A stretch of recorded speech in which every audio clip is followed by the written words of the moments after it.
अस्सलाम वालेकुम स्टूडेंट्स, मैं हूं मोहम्मद सिद्दीक खास के लिए और आप देख रहे हैं फिजिक्स विद खास के लिए सिद्दीक। तो यहाँ पे आज हम पढ़ने वाले हैं फर्स्ट ईयर फिजिक्स का चैप्टर नंबर सेकंड जो है स्केलर और वेक्टर के बारे में। तो वेक्टर के बारे में जानने से पहले हम थोड़ा चेक करेंगे स्केलर क्या होता है या फिर स्केलर को हम डिफाइन कैसे करेंगे। तो स्केलर को डिफाइन करने के लिए हमारे पास जो है वो सिर्फ दो कीवर्ड्स होते हैं। जैसे कि हम कहते हैं कि हर क्वांटिटी को डिफाइन करने के लिए कुछ कीवर्ड्स होते हैं। तो हमारे पास स्केलर को हम डिफाइन कैसे करते हैं, ऐसी कोई फिजिकल क्वांटिटी जिसका मैग्नीट्यूड हो और कोई अप्रोप्रिएट यूनिट हो उनके साथ, तो उसको हम कहते हैं स्केलर क्वांटिटी। यानी कि स्केलर क्वांटिटी के लिए क्या ज़रूरी है, सबसे पहले मैग्नीट्यूड का होना बहुत ही ज़रूरी है, क्योंकि कोई भी फिजिकल क्वांटिटी बगैर मैग्नीट्यूड के डिफाइन नहीं की जा सकती। और उसके साथ साथ अगर मैग्नीट्यूड की बात कर लें तो उसके साथ यूनिट का होना भी ज़रूरी है, तभी एक कंप्लीट मैग्नीट्यूड जो है वो बनता है। तो स्केलर और वेक्टर को थोड़ा हम इंट्रोड्यूस करें तो स्केलर और वेक्टर को हम कैसे डिफाइन करेंगे। स्केलर और वेक्टर को समझने के लिए सबसे पहले जैसे कि हम थोड़ा बेसिक से लेते हैं कि स्केलर और वेक्टर में डिफरेंस क्या है। तो बिल्कुल फंडामेंटल से अगर हम लें तो हमारे पास जैसे कि ये एक लाइन है, ठीक है, ये हमारे पास एक लाइन है। अब देखिए लाइन को हम कैसे डिफाइन करते हैं। लाइन क्या होती है, लाइन एक कॉम्बिनेशन होती है, एक कलेक्शन होती है कोलिनियर पॉइंट्स की, एक असेंबली होती है जिसके अंदर हम जो है वो कोलिनियर पॉइंट्स की कलेक्शन लेते हैं। उसी को हम क्या मानते हैं, उसी को हम कहते हैं कि ये भाई हमारे पास एक लाइन है। मिसाल के तौर पे ये हमारे पास कुछ कोलिनियर पॉइंट्स हैं। अब इन कोलिनियर पॉइंट्स की जब हम कलेक्शन लेते हैं तभी हमें एक लाइन मिलती है। लेकिन इस लाइन को डिफाइन करने के लिए हमारे पास क्या है, अब इस लाइन को डिफाइन करने के लिए अगर हम यहाँ पे जो है वो मेन जो वर्ड यूज कर रहे थे कौन से, एक मैग्नीट्यूड और दूसरा डायरेक्शन की बात करेंगे कि डायरेक्शन क्या है और मैग्नीट्यूड क्या है। अब देखें मैग्नीट्यूड और डायरेक्शन के बेस पे हम वेक्टर को कम्प्लीटली डिफाइन कर सकते हैं। अदरवाइज हम वेक्टर की कंप्लीट डेफिनेशन जो है वो नहीं बना सकते जब तक हम वेक्टर के अंदर जो है वो मैग्नीट्यूड या फिर उसके साथ डायरेक्शन को ऐड ना करें। तो कोई भी हमारे पास एक लाइन है, लाइन यानी कि the collection of collinear points. अब इस कोलिनियर पॉइंट्स की कलेक्शन के अंदर हमें जो लाइन मिली, अब इस लाइन का जो मैग्नीट्यूड है उसको हम डिफाइन नहीं कर सकते, क्योंकि लाइन हमें नहीं मालूम कि लाइन कहाँ से स्टार्ट हुई है और कहाँ पे ख़त्म होगी, क्योंकि इसके ऊपर जो है वो कोई भी हमारे पास फिक्स पॉइंट्स नहीं है कि हमने कहाँ से लेकर कहाँ तक इसकी मेजरमेंट करनी है। यानी कि इसको अगर हम मेजर नहीं कर सकते तो इसको हम फिजिकल क्वांटिटी कंसिडर नहीं करेंगे। अभी अगर हम इसको फिजिकल क्वांटिटी ही नहीं कंसीडर कर पा रहे, इसका मतलब इसको हम ना तो स्केलर में रखेंगे और ना ही वेक्टर में। तो सबसे पहले स्केलर या वेक्टर होने के लिए सबसे पहले जो है वो फिजिकल क्वांटिटी का होना जरूरी है। तो इसको हम फिजिकल क्वांटिटी के अंदर ऐड नहीं कर सकते, क्योंकि इस लाइन का हमें पता है इस लाइन का ना हमारे पास मैग्नीट्यूड जो है वो प्रेजेंट है, ना ही इसका डायरेक्शन अवेलेबल है। तो इन दोनों की अनअवेलेबिलिटी के लिए या इन दोनों को अगर हम जो है वो मिस कर रहे हैं यहाँ पे, तो इसका मतलब है कि इसको हम वेक्टर के अंदर कंसीडर नहीं कर सकते या फिर इसको हम फिजिकल क्वांटिटी भी नहीं मान सकते। अच्छा, उसके बाद इसी लाइन को अगर हम यूं लेते हैं, फॉर एग्जांपल लाइन सेगमेंट। अब देखिए लाइन सेगमेंट क्या होता है, ये थोड़ा डिफरेंट है लाइन से, क्योंकि यहाँ पे हम लाइन तो ले रहे हैं लेकिन उसके साथ साथ सेगमेंट सेगमेंट हम यूज कर रहे हैं मैग्नीट्यूड के लिए, क्योंकि यही लाइन अगर हमारे पास अवेलेबल है इसके ऊपर अगर हम दो जो है वो पॉइंट्स ऐसे बनाते हैं जो कि सेगमेंट यानी कि मैग्नीट्यूड को, दो फिक्स पॉइंट्स को जो है वो डिनोट कर रही है, तो ए से लेकर बी तक ये हमें मिल गया एक किस्म का जो है वो सेगमेंट या फिर मैग्नीट्यूड। लेकिन इसी लाइन को अगर हम मैग्नीट्यूड और डायरेक्शन दोनों के हिसाब से डिफाइन करें तो यहाँ पे मैग्नीट्यूड जो है वो अवेलेबल है लेकिन डायरेक्शन अवेलेबल नहीं है। अभी भी इसके अंदर डायरेक्शन की अवेलेबिलिटी नहीं है। तो यहाँ पे हमारे पास जो है वो लाइन सेगमेंट में क्या है, ए से लेकर बी तक या बी से लेकर ए तक। अब देखें इसके अंदर डायरेक्शन क्यों नहीं है, क्योंकि हमें नहीं मालूम कि ए से लेकर बी तक मेजर करना है या फिर बी से लेकर ए तक। तो इसका कोई भी क्लियर या स्पेसिफाइड डायरेक्शन नहीं है, तो इसको हम जो है वो डायरेक्शन के बगैर अगर हम कंसीडर कर रहे हैं तो इसका मतलब ये वेक्टर क्वांटिटी नहीं हो सकती। यहाँ पे हम जो है वो बेसिक देख रहे हैं कि वेक्टर हम कहते किसको है या फिर वेक्टर बनता कैसे है। अच्छा, उसके बाद अगर हम एक और क्वांटिटी लेते हैं जैसे कि हमारे पास रे है। अब रे क्या होता है, रे एक सिंपल सी लाइन होती है लेकिन डायरेक्टेड लाइन होती है। फॉर एग्जांपल ये हमारे पास एक लाइन है लेकिन इसको अगर हम यूं डायरेक्टेड कर दें किसी एक पर्टिकुलर डायरेक्शन में, अगर इसको हम डिनोट कर दें तो ये एक बन जाता है एक किस्म का रे, या फिर इसको हम डायरेक्टेड लाइन कह सकते हैं, इसको हम एरो कह सकते हैं। तो यहाँ पे क्या है, यहाँ पे हमारे पास जो है वो डायरेक्शन अवेलेबल है लेकिन अगर देखा जाए तो कोई भी इसकी पॉइंट फिक्स नहीं है। चलो मान लीजिए कि ये यहाँ से स्टार्ट हुआ है तो ये इसकी स्टार्टिंग पॉइंट, इनिशियल पॉइंट जो है वो चलो ठीक है फिक्स है, लेकिन एंडिंग पॉइंट इसकी फिक्स नहीं है। इसका मतलब हुआ कि इस लाइन का हमारे पास जो है वो कोई फिक्स मैग्नीट्यूड नहीं है। तो यहाँ पे हम कहेंगे कि इसका मैग्नीट्यूड अवेलेबल नहीं है। अब देखिए यहाँ पे डायरेक्शन है लेकिन मैग्नीट्यूड नहीं है। तो जैसे हमने स्टार्टिंग में कहा कि वेक्टर होने के लिए दोनों चीजों का होना बहुत ही जरूरी है, यानी कि मैग्नीट्यूड भी हो और साथ में डायरेक्शन भी हो। तो अभी अगर हम जो है वो यहाँ पे एक और लाइन ले रहे हैं जिसको हम कहते हैं डायरेक्टेड लाइन सेगमेंट, ठीक है। डायरेक्टेड लाइन सेगमेंट जो है वो हम किसको कहेंगे? अब देखें वही सेम, यही सेम लाइन सेगमेंट, क्योंकि हम यहाँ पे यूज कर रहे हैं लाइन सेगमेंट। अब यही लाइन सेगमेंट जो है वो हम यहाँ पे ले रहे हैं, जहाँ पे हमने क्या लिया था, पॉइंट ए और पॉइंट बी, दो फिक्स पॉइंट्स हमने लिए थे जिसको हमने सेगमेंट के तौर पे शो किया। अभी उसी के साथ अगर हम जो है वो डायरेक्टेड वर्ड यूज कर रहे हैं तो इसका मतलब इसको हम कोई एक पर्टिकुलर डायरेक्शन भी दे सकते हैं। तो इसका मतलब हुआ कि ए से लेकर बी तक अगर हम डायरेक्शन यहाँ से लेकर ऐसे निकालें तो बी से लेकर ए तक हो जाएगा, लेकिन फिलहाल ये ए टू बी डायरेक्शन है। तो इसका मतलब यहाँ पे अब ए से लेकर बी तक हमारे पास जो है वो मैग्नीट्यूड अवेलेबल है और साथ में डायरेक्शन भी अवेलेबल है। अब देखें कि ये हमारे पास बन गया एक वेक्टर। देखिए वेक्टर की जो प्रॉपर डेफिनेशन बनती है वो क्या है? Directed line segment. First of all line होनी चाहिए लेकिन लाइन सेगमेंट हो। सेगमेंट का मतलब है उसके ऊपर जो है वो मैग्नीट्यूड फिक्स हो। उसके साथ साथ क्या हो? डायरेक्टेड लाइन सेगमेंट, यानी कि डायरेक्टेड भी हो। लाइन सेगमेंट के साथ साथ डायरेक्टेड का होना जो है वो जरूरी है। तभी हमें एक कंप्लीट, तभी एक हमें जो है वो कंप्लीट वेक्टर की डेफिनेशन मिलेगी, जिसको हम क्या कहेंगे? Directed line segment. या फिर अब यहाँ पे हम जो है वो वेक्टर को यूं भी डिफाइन कर सकते हैं कि कोई ऐसी फिजिकल क्वांटिटी जिसका मैग्नीट्यूड हो, एप्रोप्रिएट यूनिट हो और उसके साथ साथ उसका डायरेक्शन भी हो, तब हम उसको क्या कहेंगे? तब हम उसको कहेंगे कि ये हमारे पास जो है वो क्या है? एक वेक्टर क्वांटिटी है। क्योंकि वेक्टर क्वांटिटी के लिए जो है वो तीन चीजें आ गई। मेन जो है वो दो चीजें हम कह सकते हैं कि एक हमारे पास जो है वो मैग्नीट्यूड और दूसरा डायरेक्शन। अब जब हम मैग्नीट्यूड की बात करते हैं, देखें मैग्नीट्यूड हम किसको कहते हैं? कई बार हमारे पास जो है वो इस तरह होता है कि मैग्नीट्यूड को डिफाइन करने के लिए हम थोड़ा कंफ्यूज भी हो जाते हैं, क्योंकि हम जो है वो फॉर एग्जांपल यहाँ पे मैं लिखता हूँ 5 मीटर, मैंने लेंथ या फिर डिस्प्लेसमेंट जो है वो यहाँ पे ड्रा किया है। तो 5 मीटर, अब ये 5 मीटर जो है वो मैग्नीट्यूड है। कभी कभार हमें जो है वो बताया जाता है या हम कहीं पे देखते हैं तो ये हमारे जहन में होता है कि ये मीटर जो है वो यूनिट है और ये 5 मैग्नीट्यूड है, लेकिन ऐसा नहीं है। तो फिर कैसा है? ये हमारे पास जो है वो ठीक है, ये हो गया यूनिट या फिर जिसको हम कहते हैं फिक्स्ड या स्टैंडर्ड वैल्यू। और दूसरा ये हमारे पास है 5, इसको हम कहते हैं, ये हमारे पास क्या है? ये हमारे पास है न्यूमेरिकल वैल्यू, ठीक है। अब देखें न्यूमेरिकल वैल्यू और स्टैंडर्ड यानी कि यूनिट, इन दोनों की जब कॉम्बिनेशन बनती है तो हमें मिलता है एक मैग्नीट्यूड। अब देखें मैग्नीट्यूड को हम कैसे डिफाइन करते हैं? The combination of the combination of numerical value and its unit, यानी कि जो भी हम क्वांटिटी यूज करें उसका यूनिट और उसके साथ साथ उसकी न्यूमेरिकल वैल्यू, तभी हमें जो है वो एक कंप्लीट मैग्नीट्यूड मिलता है। तो इसको हम कहते हैं मैग्नीट्यूड।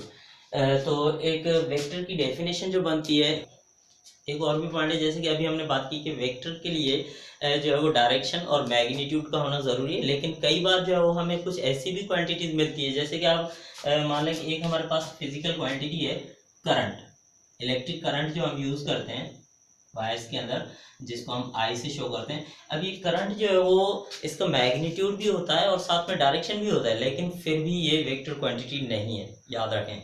ये डायरेक्शन होने के बावजूद ये वेक्टर क्वांटिटी नहीं है। क्यों नहीं है? क्योंकि यहाँ पे जो है वो अभी हम जो है वो वेक्टर की डेफिनेशन जैसा कि हमने अभी पढ़ी कि मैग्नीट्यूड और डायरेक्शन हो, लेकिन यहाँ पे दोनों चीजें फिर भी ये वेक्टर नहीं है। इसका मतलब वो वाली डेफिनेशन जो है वो हम प्रॉपरली वेक्टर को डिफाइन नहीं कर पाते उस डेफिनेशन के हिसाब से।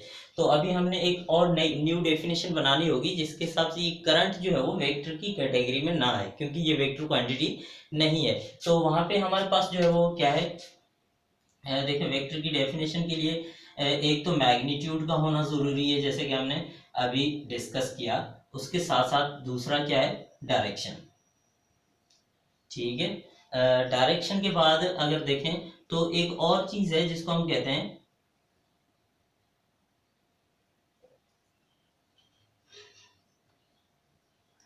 Laws of vector algebra.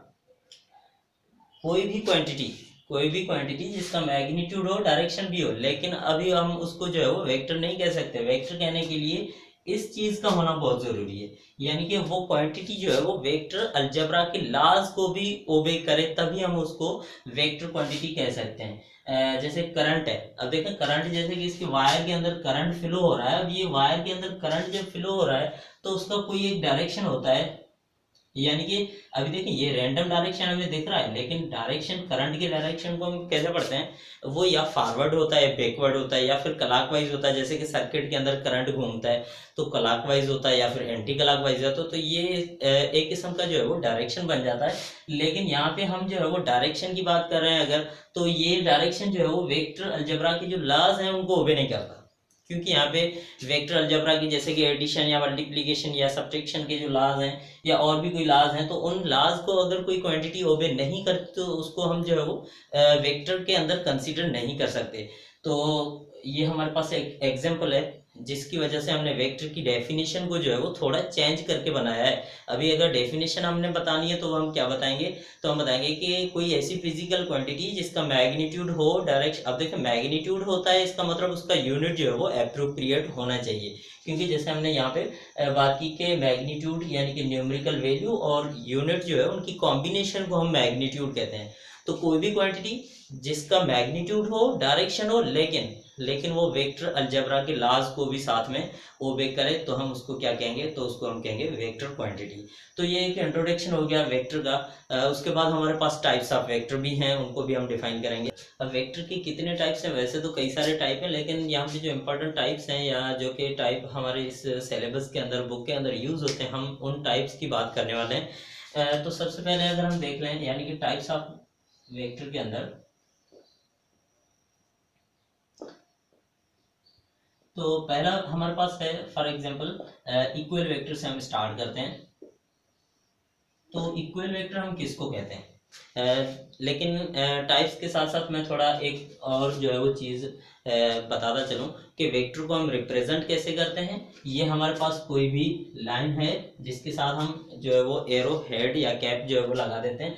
तो अभी ये एरो जो है वो या एरो हेड जो है वो शो करता है उस वेक्टर क्वांटिटी के डायरेक्शन को, और ये लाइन जो है वो लेंथ ऑफ लाइन जो है वो शो करती है मैग्नीट्यूड को। फॉर एग्जांपल ये हमारे पास कोई भी वेक्टर है 5 न्यूटन।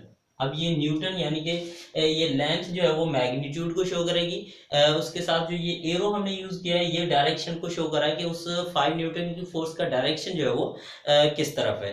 तो इसके साथ अगर हम इसी वेक्टर को अगर रिप्रेजेंट कर रहे हैं, नाम से किसी से लिख रहे हैं, तो ये वेक्टर ए है तो ए के ऊपर हम क्या लगाएंगे, एरो लगाएंगे। वैसे अगर बुक के अंदर देखें या फिर जो है वो किसी भी प्रिंटेड बुक के अंदर देखेंगे तो वो वही लेटर जो है वो बोल्ड में भी लिखा होता है, लेकिन अगर हम हैंड राइटिंग में लिख रहे हैं तो उसके ऊपर हम छोटा सा एरो लगा लेंगे। मिसाल के तौर पे ये हमारे पास जैसे लाइन है, अब देखें जैसे कि ओ से लेकर पी तक 2 पॉइंट हैं, ओ टू पी। अब ये ओ से लेकर पी तक एक हमारे पास जो है वो वेक्टर ड्रा किया हुआ है। तो इस वेक्टर को हम रिप्रेजेंट कैसे करेंगे, पहले ओ लिखेंगे, उसके बाद पी लिखेंगे और इसके ऊपर एरो लगा देंगे, ये याद रहे। उसके साथ अगर हमारे पास कुछ लाइनें इस तरह लिखी हुई हैं, मिसाल के तौर पे इसी वेक्टर का जो है वो एरो इस तरह लिखा हुआ है, मिसाल के तौर पे ये ओ है, ये पी है अगेन, लेकिन डायरेक्शन इस तरफ है। तो इसको हम जो है वो ऐसे भी लिख सकते हैं, पी ओ लिखेंगे और यू वेक्टर जो है वो उसके ऊपर डाल देंगे। लेकिन याद रहे इसको हम यू नहीं लिख सकते, ऐसा ना हो कि कभी आपने इसको ओ पी लिखें और इसका डायरेक्शन जो है वो यूं कर दें, ये गलत है।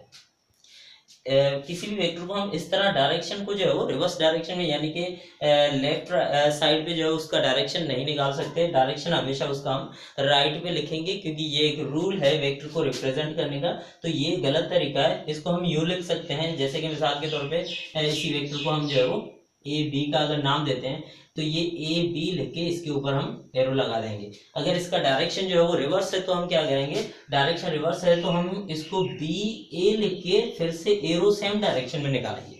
ऐसा नहीं कि इसको हम ए बी लिख के उल्टा जो है वो एरो लगा दें, ऐसा हम नहीं कर सकते। तो ये हमारे पास एक रिप्रेजेंटेशन होती है। लेकिन इसी वेक्टर का फॉर एग्जाम्पल ये वेक्टर ए है तो इसका मैग्नीट्यूड हम कैसे लिखते हैं, मैग्नीट्यूड लिखने के लिए वही वेक्टर जो है वो उसका हम मॉड लिखेंगे, मॉड्यूलस लिखेंगे, जिसको हम मैग्नीट्यूड कहते हैं। तो ये हमारे पास 5 न्यूटन जो है वो इसका बन गया मैग्नीट्यूड। तो इस तरह ये हमारे पास एक तरीका होता है किसी भी वेक्टर को रिप्रेजेंट करने का, वेक्टर को लिखने का या फिर उसका मैग्नीट्यूड लिखने का।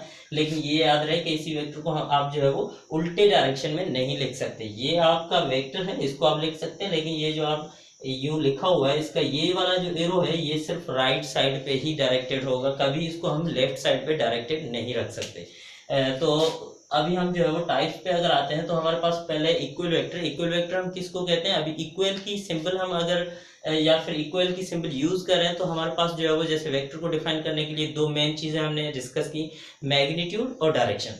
तो यहाँ पे जो है वो इक्वल होने के लिए दोनों चीजें सेम होनी चाहिए, यानी कि कोई भी अगर दो हम वेक्टर ले रहे हैं तो उन दोनों का मैग्नीट्यूड भी सेम हो और डायरेक्शन भी सेम हो। जैसे कि ये हमारे पास कोई वेक्टर है जिसका मैग्नीट्यूड जो है वो 5 मीटर है फॉर एग्जांपल, तो दूसरा ये वेक्टर है। अब दोनों का डायरेक्शन सेम है, मैग्नीट्यूड भी सेम है, तो हम कह सकते हैं कि ये दोनों वेक्टर फॉर एग्जांपल ये वेक्टर ए है, ये बी है, तो ये दोनों वेक्टर्स आपस में इक्वल है, तो इनको हम इक्वल वेक्टर कह सकते हैं।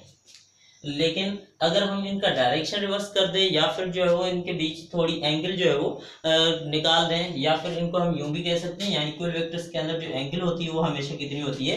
0 की होती है। अब 0 से एंगल को अगर थोड़ा इंक्रीज कर दे या डिक्रीज कर दे तो दोनों जो है वो कंडीशंस के अंदर क्या होगा, हमारे पास वेक्टर जो है वो इक्वल नहीं बनेगा। फिर इक्वल वेक्टर होने का जो मेन शर्त है वो यही है कि मैग्नीट्यूड सेम हो और उसके साथ साथ जो डायरेक्शन हो वो भी दोनों वेक्टर्स का सेम हो, तभी हम कह सकते हैं कि भाई ये जो वेक्टर है हमारे पास ये इक्वल वेक्टर है। अच्छा, उसके बाद एक और हमारे पास टाइप है वेक्टर का, दूसरा टाइप है हमारे पास जैसे पैरेलल वेक्टर। अब पैरेलल वेक्टर हम किसको कहते हैं? पैरेलल वेक्टर के लिए अगेन जो है वो पहले जैसे हमने मैग्नीट्यूड और डायरेक्शन दोनों की बात की, लेकिन यहाँ पे हम अब मैग्नीट्यूड को छोड़ के सिर्फ डायरेक्शन की बात करेंगे।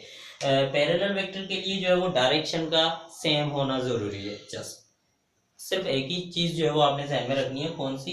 पैरेलल के लिए क्या जरूरी है? डायरेक्शन का सेम होना जरूरी है।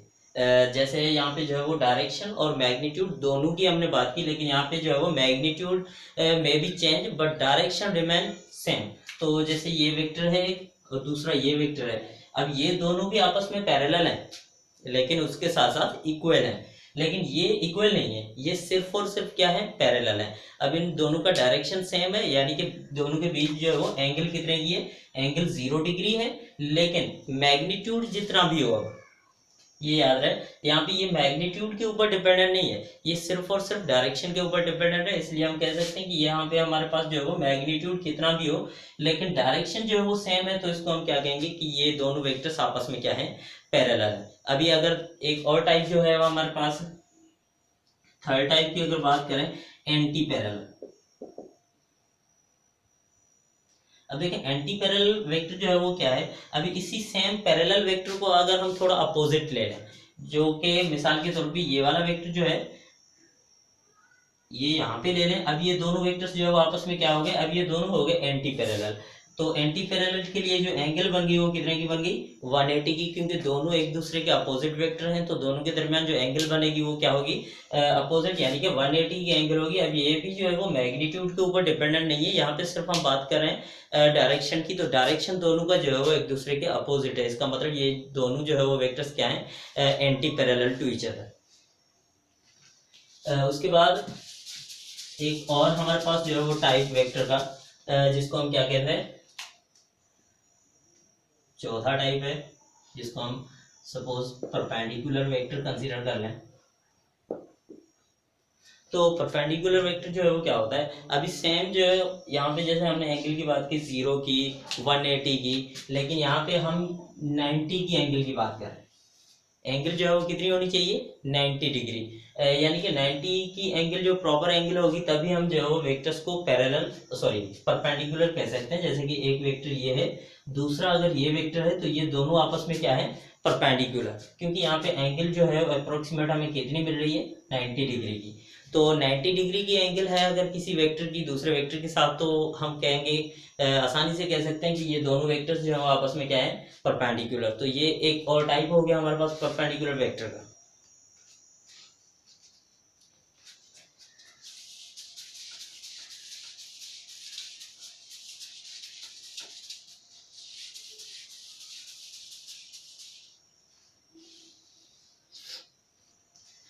अच्छा, परपेंडिकुलर वेक्टर के बाद अगर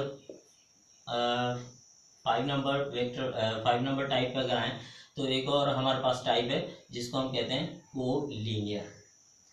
ठीक है, कोलिनियर वेक्टर हम किसको कहते हैं, जैसे कि हमने पहले कोलिनियर पॉइंट्स की बात की, जैसे जब हम लाइन को डिफाइन कर रहे थे, तो कोलिनियर वेक्टर जो है वो हम किसको कहते हैं, कोलिनियर वेक्टर हम कहते हैं कि एक वेक्टर ये है, दूसरा ये है, तीसरा ये। अब सारी की सारी ये जो है वो आपस में क्या है, कोलिनियर है। क्योंकि कोलिनियर हम किसको कहते हैं कि सारी पॉइंट्स जो है वो एक ही पॉइंट के ऊपर अगर लाई करती हैं तो उनको हम क्या कहेंगे, कोलिनियर वेक्टर कहेंगे। तो इन सबको हम जो है वो कहेंगे कि ये सारे के सारे आपस में क्या है, कोलिनियर वेक्टर है। ठीक है, उसके साथ साथ एक और टाइप है हमारे पास सेम टाइप का, जिसको हम कहते हैं को इनिशियल वेक्टर। अब ये को इनिशियल वेक्टर जो है वो क्या मानता है, को इनिशियल यानी कि अब को means same, initial means starting point. तो को इनिशियल वेक्टर हम किसको कहेंगे, मिसाल के तौर पे ये हमारे पास कोई भी ओरिजिन है, वो एक वेक्टर यहाँ पे, दूसरा यहाँ पे, तीसरा यहाँ पे, जितने भी वेक्टर्स हो सब के एक ही पॉइंट से अगर स्टार्ट हो रहे हैं तो हम इजीली कह सकते हैं कि ये हमारे पास जो वेक्टर का टाइप बनेगा वो कौन सा बनेगा, को इनिशियल वेक्टर। तो इस वेक्टर के टाइप को हम इजीली कह सकते हैं कि ये हमारे पास जो है वो क्या है, को इनिशियल वेक्टर है। को इनिशियल वेक्टर के लिए क्या जरूरी है कि इनिशियल पॉइंट जो स्टार्टिंग पॉइंट है जहाँ से सारे वेक्टर्स जो है वो स्टार्ट हो रहे हैं वो एक ही पॉइंट होनी चाहिए। तो जितने भी वेक्टर इस पॉइंट से स्टार्ट होंगे उन सबको हम कहेंगे कि सारे आपस में क्या है, को इनिशियल वेक्टर। तो ये भी एक टाइप हो गया वेक्टर का। तो इसके बाद अगर बात करें जीरो वेक्टर, अब ये जीरो वेक्टर क्या होता है, जीरो वेक्टर को डिफाइन करने के लिए सिंपल हम यही कहते हैं कि जिसका मैग्नीट्यूड जो है वो कितना हो, जीरो हो। अब देखें यहाँ पे हमारे पास एक कन्फ्यूजन वाली पॉइंट आ जाती है कि अगर किसी वेक्टर का मैग्नीट्यूड जीरो हो तो हम उसको ड्रा कैसे करेंगे या फिर रिप्रेजेंट कैसे करेंगे। अगर मैग्नीट्यूड जीरो हो तो उसकी हम लाइन जो है वो कैसे ड्रा करेंगे या फिर उसका डायरेक्शन किस तरफ होगा। तो ये बात बिल्कुल कन्फ्यूजन है, लेकिन इस जीरो वेक्टर का मतलब ये नहीं कि हम इसको ड्रा करें, इसका डायरेक्शन आर्बिट्रेरी होता है यानी कि अननोन होता है। तो इसको हम कहाँ पे यूज करते हैं, ये सिर्फ तभी यूज करते हैं जब कोई मैथमेटिकल ऑपरेशन हो, जैसे कि एक वेक्टर जो है वो ये है, दूसरा ये वेक्टर है। अब इन दोनों वेक्टर्स को अगर ऐड करें, दोनों का मैग्नीट्यूड सेम है या फिर दोनों का जो है वो डायरेक्शन अपोजिट है, तो इस तरह की अगर हमारे पास कोई कंडीशन आ जाती है ना जिसके अंदर हम क्या करें कि दोनों वेक्टर्स को ऐड करते हैं, अगर रिजल्टेंट जीरो मिलता है, जरूरी नहीं है दो वेक्टर हो, जितने भी हो सकते हैं, लेकिन उनका जो रिजल्टेंट है हमें वो जीरो अगर मिले तो हम इजीली कह सकते हैं कि इनका जो रिजल्टेंट जीरो है। इसका मतलब रिजल्टेंट को अब हम एक और नाम देंगे जिसको हम कहेंगे कि ये क्या है, जीरो वेक्टर। क्योंकि उस रिजल्टेंट का मिसाल के तौर पे एक वेक्टर ये है, दूसरा यहाँ से फिर वापस इसी सेम पॉइंट पे। अब देखें इनिशियल और फाइनल पॉइंट सेम है तो हम कह सकते हैं, या फिर ऐसा है एक वेक्टर ये है, दूसरा इस तरफ, तीसरा ये, और चौथा फाइनल जो है वो सेम इनिशियल पॉइंट पे आके पहुंचता है, तो इसका मतलब डिस्प्लेसमेंट जो है वो कवर्ड कितना हुआ, जीरो हुआ। तो यहाँ पे हम रिजल्टेंट वेक्टर को जो नाम देंगे वो क्या देंगे, उसको हम कहेंगे कि ये जीरो वेक्टर है या फिर नल वेक्टर भी हम इसको कह सकते हैं। तो ये भी एक टाइप है वेक्टर का। उसके बाद हमारे पास है एक यूनिट वेक्टर। अब देखिए ये बहुत ही इंपॉर्टेंट टाइप है क्योंकि इसको हम जो है वो पूरी फिजिक्स के अंदर बहुत यूज करते हैं। यूनिट वेक्टर हम किसको कहते हैं, जिसका कोई ऐसा वेक्टर जिसका मैग्नीट्यूड जो हो वो यूनिट हो।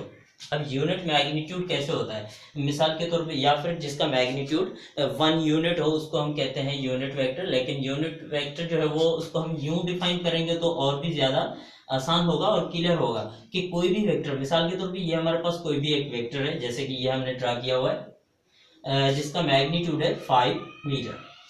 अब किसी भी वेक्टर को अगर हम उसी के मैग्नीट्यूड के साथ डिवाइड करें, वेक्टर को उसके मैग्नीट्यूड के, देखें वेक्टर के अंदर दो चीजें होती हैं, डायरेक्शन भी होता है, मैग्नीट्यूड भी होता है। तो किसी भी वेक्टर को, अब ये अगर मैंने वेक्टर ए लिखा है इसका मतलब इसके अंदर डायरेक्शन भी है और मैग्नीट्यूड भी है। अब इसको अगर हम डिवाइड करें, किससे डिवाइड करें, सिर्फ इसके मैग्नीट्यूड से। अब यूं अगर डिवाइड करेंगे तो अब हमारे पास जो है वो, अब देखें इसके अंदर क्या है, इसके अंदर हमारे पास मैग्नीट्यूड भी है और डायरेक्शन भी है, यानी कि ये सपोज आ गया मैग्नीट्यूड और ये आ गया डायरेक्शन, जिसको हम यूं लिख सकते हैं। तो अपान में अब हमारे पास जो है वो क्या है, अपान में अब ये हमारे पास मैग्नीट्यूड दोबारा अवेलेबल है, तो ये मैग्नीट्यूड हो जाएंगे कैंसिल, बचेगा क्या, बचेगा हमारे पास सिर्फ उसका डायरेक्शन। तो किसी भी वेक्टर को अगर हम कंप्लीटली डिफाइन करने की कोशिश करते हैं तो वहां पे हमें क्या मिलता है कि उस वेक्टर को उसी वेक्टर के मैग्नीट्यूड के साथ जब हम डिवाइड करते हैं तो रिजल्ट में हमें क्या मिलता है, रिजल्ट में हमें मिलता है उसका यूनिट वेक्टर, यानी कि ओनली डायरेक्शन। तो इसको हम कहते हैं यूनिट वेक्टर। अब किसी भी, जैसे कि हमारे पास जो है वो यूनिट वेक्टर के कुछ और टाइप हैं जिनको हम ऑर्थोगोनल यूनिट वेक्टर कहते हैं। हालांकि इनको अलग से हम जो है वो एक टाइप भी कंसीडर कर सकते हैं, ऑर्थोगोनल यूनिट वेक्टर। अब ये ऑर्थोगोनल यूनिट वेक्टर जो है वो हम कैसे डिफाइन करते हैं, इनको डिफाइन करने के लिए हमारे पास जैसे कि ये वर्ड हम यूज करते हैं ना, आई जे और के। अब ये आई जे और के, आई हम यूज करते हैं एक्स एक्सिस के लिए, जे यूज करते हैं जेड वाई एक्सिस के लिए, और ये के जो है वो यूज करते हैं जेड एक्सिस के लिए। इस तरह हमारे पास जो है वो अलग अलग एक्सिस के लिए हम जब ये वेक्टर्स यूज करते हैं, अब इनको हम कहते हैं ऑर्थोगोनल। अच्छा, ऑर्थोगोनल क्यों करते हैं, क्योंकि इन तीनों के दरमियान में जो एंगल होती है वो कितने की होती है, 90 की एंगल होती है। इस तरह का हमारे पास जो कोऑर्डिनेट सिस्टम बना होता है, ये मान लीजिए कि एक्स है, ये वाई है और ये z है। अब तीनों के दरमियान में जो एंगल होती है वो 90 की होती है, इसलिए हम इनको कहते हैं ऑर्थोगोनल यूनिट वेक्टर। तो ये भी एक वेक्टर का जो है वो टाइप बन गया।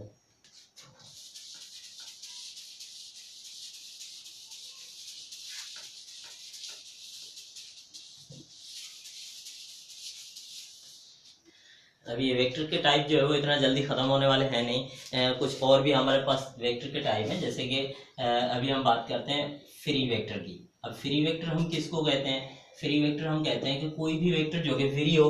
अब वेक्टर फ्री कैसे होता है, वेक्टर फ्री होता है इसका मतलब ये है कि अगर हमारे पास जो है वो ये एक वेक्टर है ए और दूसरा ये वेक्टर बी है, अगर इन दोनों को ऐड करना है तो हमें जाहिर सी बात है किसी एक वेक्टर को उठा के उसका टेल जो है वो दूसरे वेक्टर के हेड से मिलाना पड़ेगा। सपोज ये वेक्टर बी है, अब इसको यहाँ से उठा के हम यहाँ पे ड्रा करेंगे, इसका मतलब इसको यहाँ से लेकर यहाँ पे ड्रा कर सकते हैं, तो सिर्फ तभी कर सकते हैं जब ये वेक्टर फ्री हो। तो इन वेक्टर्स को हम कहते हैं फ्री वेक्टर, जिसको हम पूरे कोऑर्डिनेट सिस्टम के अंदर या फिर ऐसा कह लें स्पेस के अंदर या ग्राफ पेपर के ऊपर कहीं पे भी जो है वो ड्रा कर सकते हैं। लेकिन ये याद रहे कि फ्री वेक्टर को अगर हम कहीं पे भी रिप्लेस कर रहे हैं तो उसका ना तो मैग्नीट्यूड चेंज करेंगे और ना ही डायरेक्शन। अगर हम मैग्नीट्यूड या डायरेक्शन को चेंज कर लेते हैं इसका मतलब फिर ये गलत है। मैग्नीट्यूड और डायरेक्शन को चेंज किए बगैर अगर हम इसको कहीं पे भी प्लेस करते हैं तो ये सही है। तो इस वेक्टर को हम क्या कहेंगे, फ्री वेक्टर, जिसका मैग्नीट्यूड और डायरेक्शन चेंज किए बगैर अगर हम किसी और जगह पे ड्रा कर सकते हैं तो उसको हम कहेंगे कि ये हमारे पास क्या है, ये एक फ्री वेक्टर है। तो इसको हम कहते हैं फ्री वेक्टर। उसके बाद हमारे पास एक और वेक्टर है जिसको हम कहते हैं पोजीशन वेक्टर। तो पोजीशन वेक्टर जो है वो किसको कहा जाता है, जो कि किसी भी चीज की पोजीशन को डिनोट करे। अब किसी भी चीज की मान लीजिए कि ये हमारे पास कोई भी एक पॉइंट है ए। अब हम यहाँ पे इस पॉइंट पे अगर खड़े हैं, अब कोई बंदा यहाँ पे खड़ा है तो ये इशारा करेगा कि ये चीज इस तरफ है, तो ये किसी चीज की पोजीशन को डिनोट कर रहा है। अगर दूसरा बंदा यहाँ पे खड़ा है तो ये जो है वो इस तरह इसकी पोजीशन को डिनोट करेगा, और यहाँ पे कोई है तो उसका डायरेक्शन कुछ अलग होगा। तो सब जो है वो किसी एक टारगेट को डिनोट कर रहे हैं, लेकिन सबके लिए पोजीशंस वेक्टर जो है वो अलग अलग है। तो इसको हम पोजीशन वेक्टर कहते हैं। अगर हम ग्राफ पेपर के ऊपर बात कर लें, मिसाल के तौर पे ये हमारे पास एक ग्राफ पेपर है जिसका ये हम ओरिजिन ले रहे हैं। तो यहाँ पे कोई भी पॉइंट है, जैसे कि ये पॉइंट है 3 और 5। अब ये 3 और 5 की पोजीशन को डिनोट कैसे करेंगे, तो पहली वैल्यू जो होती है वो किसकी होती है, एक्स की। ये एक्स एक्सिस है, ये वाई एक्सिस है, तो ये नेगेटिव एक्स है, ये नेगेटिव वाई है, लेकिन ये हम ओरिजिन ले रहे हैं। तो यहाँ पे एक्स की वैल्यू कितनी है, 3, 1 2 3, और वाई की वैल्यू कितनी है, 5, 1 2 3 4, एक और लाइन निकाल लेते हैं, ये 5। तो अब दोनों पॉइंट्स यहाँ पे मिल रही हैं। अब ये एक वेक्टर ड्रा हो गया, इसको हम क्या कहेंगे, ये एक पोजीशन वेक्टर है जो कि इस पोजीशन को या फिर इस पॉइंट की पोजीशन को डिनोट कर रहा है। लेकिन पोजीशन वेक्टर का जो रेफरेंस पॉइंट है उसके ऊपर वो डिपेंड करता है। अब देखिए ये तीनों अलग अलग ऑब्जर्वर हैं, लेकिन सबका मेन टारगेट जो है वो सेम है। तो सबकी पोजीशन अलग अलग क्यों है, वो इसलिए क्योंकि सबकी जो रेफरेंस पॉइंट हैं वो डिफरेंट है। कोई यहाँ से जो है वो अपनी पोजीशन से जो है वो बता रहा है, कोई यहाँ से बता रहा है, कोई यहाँ से बता रहा है। तो सबकी जो है वो पोजीशंस यानी कि रेफरेंस पॉइंट जो है वो सबका ओरिजिन जो है वो अलग अलग है। उस हवाले से अगर देखेंगे तो इसको हम क्या कहेंगे कि इस तरह का कोई वेक्टर जो कि किसी भी चीज की पोजीशन को डिनोट करता है तो उसको हम क्या कहेंगे, पोजीशन वेक्टर। ठीक है। उसके बाद हमारे पास जो है वो एक और टाइप है एक्शन वेक्टर। अब देखें एक्शन वेक्टर हम किसको कहते हैं? एक्शन वेक्टर हम कहते हैं कि कोई भी वेक्टर देखें, जैसे कि हमारे पास कुछ क्वांटिटीज हैं, एंगुलर क्वांटिटीज, जिनके अंदर हम डायरेक्शन जो है वो डिनोट करते हैं। डायरेक्शन हमें दो तरह के मिलते हैं, पॉजिटिव या नेगेटिव, या फिर जिनको हम अपवर्ड डाउनवर्ड कहते हैं, या फिर इनवर्ड आउटवर्ड कहते हैं, या फिर क्लॉकवाइज या एंटी क्लॉकवाइज कहते हैं। तो इस तरह की जितनी भी क्वांटिटीज हैं, जैसे कि टार्क है, एंगुलर मोमेंटम है, एंगुलर वेलोसिटी है, या फिर और भी कई सारी ऐसी हमारे पास जो है वो क्वांटिटीज अवेलेबल हैं। जैसे कि ये हम इसका हम यूँ एग्जांपल लेते हैं, मिसाल के तौर पे ये हमारे पास कोई भी चीज़ जो है वो ऐसे यूँ रोटेट कर रही है। अब इस तरह अगर रोटेट कर रही है तो हम कहेंगे कि ये इसका डायरेक्शन, अब इसका डायरेक्शन यानी कि ये रोटेट कर रही है सर्कुलर डायरेक्शन में, जैसे कि फैन घूमता है। तो यहाँ पे हमारे पास जो है वो इसका टार्क प्रोड्यूस हो रहा है सपोज, तो उस टार्क का डायरेक्शन किस तरफ होगा? तो एक्शन वेक्टर्स जो भी होते हैं, जितने भी होते हैं, उन सब के डायरेक्शन को डिनोट करने के लिए हम यूज करते हैं राइट हैंड रूल की हेल्प से जो है हम इनका डायरेक्शन जो है वो इजीली डिनोट कर सकते हैं। जैसे कि ये अगर यूं घूम रहा है तो हम अपने राइट हैंड की फिंगर्स को, जैसे वो वहां पे रोटेशन हो रही है, वो फिंगर्स को हम उस तरह से जो है वो सेट करेंगे। बाकी जो थंब का डायरेक्शन होगा वो डिनोट करेगा किसको? उसी वेक्टर क्वांटिटी के डायरेक्शन को। अगर ये रोटेशन इस तरह हो रही है तो ये थंब का डायरेक्शन ऊपर की तरफ है, यानी कि इस वेक्टर क्वांटिटी का डायरेक्शन ऊपर है। अगर ये कुछ इस तरह है मिसाल के तौर पे, अब रोटेशन इस डायरेक्शन में अगर हो रही है तो ये हम हाथ को ऐसे सेट करेंगे, यूं सेट करेंगे तो थंब का डायरेक्शन जो है वो नीचे होगा। इस तरह जो है वो हमारे पास एक्सियल वेक्टर क्वांटिटी जो होगी उसका डायरेक्शन डाउनवर्ड होगा। तो इस तरह ये हमारे पास जो है वो एक वेक्टर का टाइप बन जाता है, जिसको हम क्या कहते हैं? जिसको हम कहते हैं एक्सियल वेक्टर। इस तरह हमारे पास एक और वेक्टर का टाइप है जिसको हम कहते हैं कोप्लेनर। अब ये कोप्लेनर वेक्टर क्या होता है? अब कोप्लेनर, जैसे कि हमने कोइनिशियल पढ़ा, कोलिनियर पढ़ा। Co means same, planar means जिसका प्लेन सेम हो। Planar means plane. जैसे कि ये बोर्ड है, अब बोर्ड में मैं जितने सारे भी मैंने ये वेक्टर ड्रा किए हुए हैं, ये सारे के सारे आपस में क्या है? कोप्लेनर है, क्योंकि सबका प्लेन जो है वो एक है। एक ही प्लेन पे अगर लाई करते हैं तो उनको हम क्या कहेंगे? उनको हम कहेंगे कि ये हमारे पास जो है वो एक कोप्लेनर वेक्टर है। जैसे कि अगर जैसे ही हमने जो है वो इनका प्लेन चेंज किया, मिसाल के तौर पर अगर यूं करते हैं, ये मैं यहाँ पे कुछ वेक्टर्स मैंने यहाँ पे ये ड्रा किए हुए हैं, कुछ मैं अगर यहाँ पे ड्रा कर दूं, इस कॉपी के ऊपर यहाँ पे कुछ वेक्टर्स ड्रा कर दूं, तो इनका प्लेन अलग हो जाएगा, इसका प्लेन अलग हो जाएगा। देखें, इनका प्लेन अलग है, ये बोर्ड के प्लेन के ऊपर, ये कॉपी के प्लेन के ऊपर है, लेकिन इनको अगर मैं यूं रखूं तो फिर सबका प्लेन सेम बन जाएगा। इसका मतलब हुआ कि अगर सेम प्लेन है तो उन सारे वेक्टर्स को हम क्या कहेंगे? कि वो सारे के सारे वेक्टर्स आपस में क्या है? कोप्लेनर है। जैसे कि मिसाल के तौर पर ये दो वेक्टर, जैसे कि ये हमारे पास एक जो है वो प्लेन बन गया। कोई भी दो वेक्टर्स हमेशा आपस में कोप्लेनर होते हैं, तो ये एक प्लेन बन गया। लेकिन इसके साथ अगर मैं एक और चीज ऐड कर दूं, मिसाल के तौर पे यूं अगर रखता हूं, अब ये जो है वो एक ये प्लेन बन गया, ये अलग प्लेन हो गया, ये अलग प्लेन हो गया। अब ये दोनों आपस में कोप्लेनर है, ये आपस में कोप्लेनर है, ये आपस में कोप्लेनर है। लेकिन अगर तीनों की हम बात कर लें तो ये तीनों आपस में कोप्लेनर नहीं है, क्योंकि तीनों को अगर देखा जाए तो सबका जो है वो प्लेन डिफरेंट हो जाता है। लेकिन जो है वो कोई भी दो अगर हम वेक्टर्स ले रहे हैं तो उन दोनों को हम कोप्लेनर कह सकते हैं, वो हमेशा आपस में क्या होंगे? कोप्लेनर ही होंगे। तो ये हमारे पास कुछ टाइप थे वेक्टर्स के, और भी हो सकते हैं, लेकिन फिलहाल हमारे लिए यही टाइप थे। इसके साथ साथ जो है वो इनके साथ साथ अभी इन वेक्टर्स के टाइप को हमने आगे यूज़ भी करना है, जैसे कि फॉर एग्जांपल एडिशन है, सब्ट्रैक्शन है, या फिर और भी कई सारे ऑपरेशंस हैं वेक्टर के, उन सब के अंदर हमने ये वेक्टर के टाइप जो है वो यूज़ करने हैं। तो ये सिर्फ एक वेक्टर का कंसेप्ट था कि बेसिक वेक्टर को हम ये सिर्फ एक वेक्टर का कंसेप्ट था कि वेक्टर को हम बेसिक से कैसे जो है वो समझते हैं, या फिर उनके कुछ टाइप्स जो है वो उनको हम कैसे डिफाइन करते हैं। तो ये just it was a introduction of the vector and its types. Thank you.